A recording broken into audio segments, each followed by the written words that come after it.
త్వరలోనే టీఎస్పీఎస్సీ ద్వారా ఉద్యోగాలన్నీ కూడా భర్తీ చేస్తామని అన్నారు ఎమ్మెల్సీ బల్మూరి వెంకట్.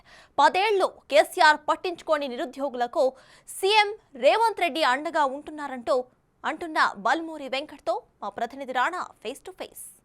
ఎమ్మెల్సీగా ఎన్నికైన తర్వాత బల్మూరి వెంకట్ శాసన మండలి సమావేశాలకి హాజరయ్యారు. ఉదయం నుంచి కూడా ఆయన సమావేశాల్లో పాల్గొనడం నేపథ్యం కనపడుతుంది. అయితే దాదాపు 4-5 సార్లు కూడా ఈసారి సభ వాయిదా పడినటువంటి నేపథ్యం అయితే కనపడుతుంది. ఆయన మొదటిసారి ఎమ్మెల్సీ అయ్యాడు కాబట్టి తొలి రోజు అనుభవాలు ఏ విధంగా ఉన్నాయి దానిపై కూడా మనం కనుక్కుందాం. బల్మూరి వెంకట్ గారు, ఎందుకంటే మీకు ఎమ్మెల్సీ పదవి రాగానే తొలిసారి వచ్చారు. ఎందుకంటే చాలామంది గతంలో ఇక్కడ ఎమ్మెల్సీలుగా పనిచేసిన పెద్ద పెద్ద నాయకులు వాళ్ళందరూ ఉన్నారు.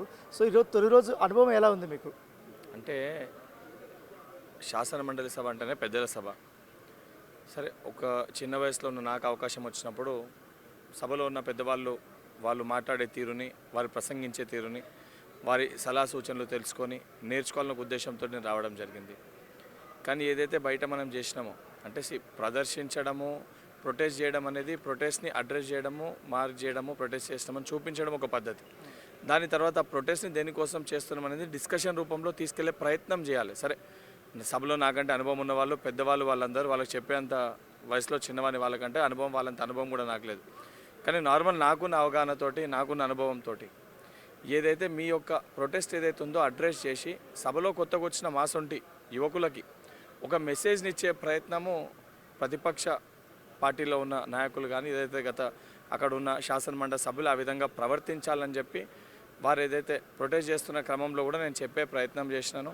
కొత్త సభ్యులుగా మేము వచ్చినాము, మాకు ఏం మెసేజ్ ఇస్తారు, ఈ రకంగా మీరు చేయడము పద్ధతి కాదు, ఏదన్నా ఉంటే మీకు ఏదైనా ప్రొటెస్ట్ ఉంటే సరే ముఖ్యమంత్రి గారు ఎవరన్నా వచ్చినప్పుడు దాన్ని ఉద్దేశించి వారు మాట్లాడతారు, మీ ప్రొటెస్ట్ని అడ్రస్ చేసి ఆన్ రికార్డు కూడా మార్కేంది కదా, ఇబ్బంది ఏమి ఉండకపోవచ్చు అని చెప్పి చెప్పడం జరిగింది. కానీ చెప్పిన తర్వాత కూడా వారు అదే రకంగా ప్రవర్తిస్తే ఇది అంటే సరే ఎవరు ఏం చేసిరనే తప్పులకి పోతే ఇది కూడా సభ మర్యాదని అంటే దాన్ని సభా మర్యాదని గౌరవించినట్టు కాదని చెప్పి నేను భావిస్తున్నా. అంటే నాకు తెలిసిన దానికి ఏదైతే అప్పర్ హౌస్లో ఏదైతే ఉందో డిస్కషన్స్ కానీ మేజర్ అవుట్కమ్ కోసము అప్పర్ హౌస్ అనేది ఉంటుంది. ఇటువంటి అప్పర్ హౌస్లో కూడా ఈ రకంగా వారు వివరించిన తీరు మరి మొట్టమొదటి రోజు మరి నాకైతే ఈ రకంగా ఉంటుందా అని చెప్పి అనిపించే విధంగా ఒక కొత్త సభ్యునిగా నాకు వారు అంటే వారేదో నన్ను చిన్నవాడిగా ఉన్నారు, అనుభవం లేదో అని నన్ను అనుకోరు. కానీ ఇక్కడ చూస్తే ఏదైతే బయట నేను గత 10 సంవత్సరాలుగా చేశానో అప్పర్ హౌస్లో వాళ్ళు నాకంటే గౌరవం లేకుండా వారు ప్రవర్తిస్తున్నారనే ఒక తీరు ఇక్కడ ఈరోజు కనబడడం జరిగింది. సార్, మీరు ఎన్ఎస్యు ప్రెసిడెంట్గా ఉన్నప్పుడు కూడా టీఎస్పీఎస్సీలో జరిగినటువంటి అవకతవకలపైన, పేపర్ లీకేజెస్ పైన అనేక రకాలు కూడా పోరాడారు, కేసులు కూడా పెట్టించుకున్నారు. కానీ ఇప్పుడు అలా టీఎస్పీఎస్సీని ప్రక్షాళన చేస్తూ ఇప్పుడు కొత్త బోర్డు నియమించారు, కొత్త చైర్మన్ మహేందర్ రెడ్డిని కూడా నియమించినట్టు. ఇప్పుడు గతంలో జరిగినటువంటి తప్పిదాలని వారు ప్రస్తావించకుండా మహేందర్ రెడ్డి నియామకం పైన ప్రముఖంగా మాట్లాడడం పట్ల, కవిత వ్యాఖ్యల పట్ల మీరు ఎలా చూస్తారు? ఈరోజు కల్వకుంట్ల కవిత గారు ఏదైతే మాట్లాడుతారో బహుశా వారు అవగాహన లేకుండా మాట్లాడుతారు. ఎందుకంటే మహేందర్ గారి పైన ఆరోపణలు చేస్తే మహేందర్ రెడ్డి గారు డీజీపీగా ఉన్నది వారి ప్రభుత్వంలోనే. మహేందర్ రెడ్డి గారు తప్పు చేస్తే సరే, వారు తప్పు చేసినప్పుడు ఆ తప్పుని కప్పపుచ్చే ప్రయత్నం చేసిన వారు కూడా తప్పు చేసిన వారికైనా పరిగణలోకి తీసుకోవాల్సి వస్తుంది. అండ్ వారు కూడా తప్పు చేసినట్టు అంటే గతంలో ఉన్న ముఖ్యమంత్రి గారు కానీ టీఆర్ఎస్ ప్రభుత్వం కూడా తప్పు చేసినట్టు స్వయాన వారే అంగీకరిస్తారు.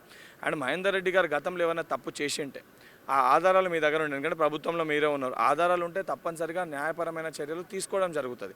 అండ్ వేరే టీఎస్పీఎస్సీకి సంబంధించి చైర్మన్గా ఏర్పాటు అయినాక ఎటువంటి అవకతవకలు జరగకుండా సభ్యులను కూడా ఏర్పాటు చేయడం జరిగింది. దానికి సంబంధించిన సెక్రటరీ గారిని కూడా చేంజ్ చేయడం జరిగింది. నవీన్ నికోలస్ గారిని దాని సెక్రటరీగా కూడా అపాయింట్ చేయడం జరిగింది. సో పూర్తి స్థాయి కట్టుదిట్టమైన భద్రతతోటి, ఏర్పాట్లతోటి ఏ చిన్న అవాంఛనీయ సంఘటన జరగకుండా, తప్పులు జరగకుండా పూర్తి స్థాయిలో ప్రభుత్వము దాన్ని ఒక ఇండిపెండెంట్ బాడీ లెక్క ఫంక్షన్ చేసుకునే ఒక స్వేచ్ఛని ఈరోజు ముఖ్యమంత్రి గారు కానీ ప్రభుత్వం కానీ టీఎస్పీఎస్సీకి ఇవ్వడం జరిగింది. గతంలో అది ఇవ్వకుండా సంబంధించిన కల్వకుంట్ల తారక రామారావు గారు అనుక్షణము ప్రతిరోజు దాంట్లో ఇన్వాల్వ్ అయ్యి దాన్ని డైరెక్ట్ చేసే ఒక క్రమంలో ఏ రకంగా తప్పిదాలు జరిగినో అది మన వాస్తవాలు చూసినాము. జరిగిన తప్పిదాన్ని కూడా ఒప్పుకోకపోవడం వలన ఇంత రక్కస్ క్రియేట్ అయ్యి ఈరోజు వాళ్ళకి పట్టిన పరిస్థితి ఏదైతుందో అది కేవలము టీఎస్పీఎస్సీ సంబంధించి ఆ బోర్డు పరిధిలో వారు వివరించిన తీరుకి గుణపాఠంగా తెలంగాణ యువలోకం వారికి తగిన గుణపాఠము ఈ ఎన్నికల్లో చూపించడం జరిగింది. మీరు ఎవరి కోసం అయితే పోరాడారో విద్యార్థుల కోసం కానీ, అలే గ్రూప్ ఎగ్జామ్ రాసినటువంటి విద్యార్థుల కోసం కానీ, ఇప్పుడు ముఖ్యమంత్రి గారు సభలో ఒక కీలకమైనటువంటి ప్రసంగం ఇచ్చారు. త్వరలోనే గ్రూప్ 1 కానీ ఇవన్నీ కానీ టీఎస్పీఎస్లో అన్ని కూడా నియామకాలు జరుపుతాయి. ఎట్లా చూస్తారు?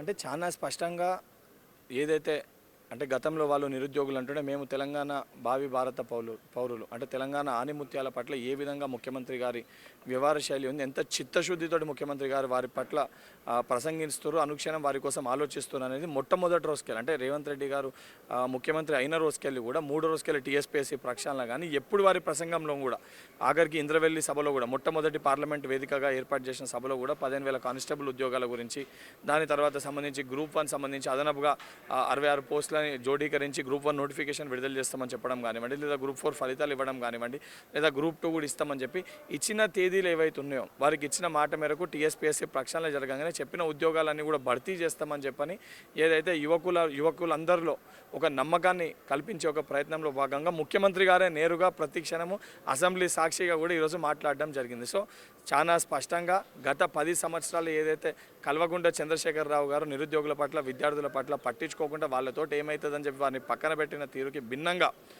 ఈరోజు తెలంగాణకి వెన్నుముక్కనంటే ఏదైతే సంబంధించి యువకులే అనే ఉద్దేశంతో ఉద్యోగ అవకాశాలు ఏవైతే ఉన్నాయో ఉద్యోగాలన్నీ కూడా ఎప్పటికప్పుడు భర్తీ చేస్తామని ఒక నమ్మకాన్ని ముఖ్యమంత్రి గారు యువకులకు ఇచ్చే ప్రయత్నం చేస్తారు.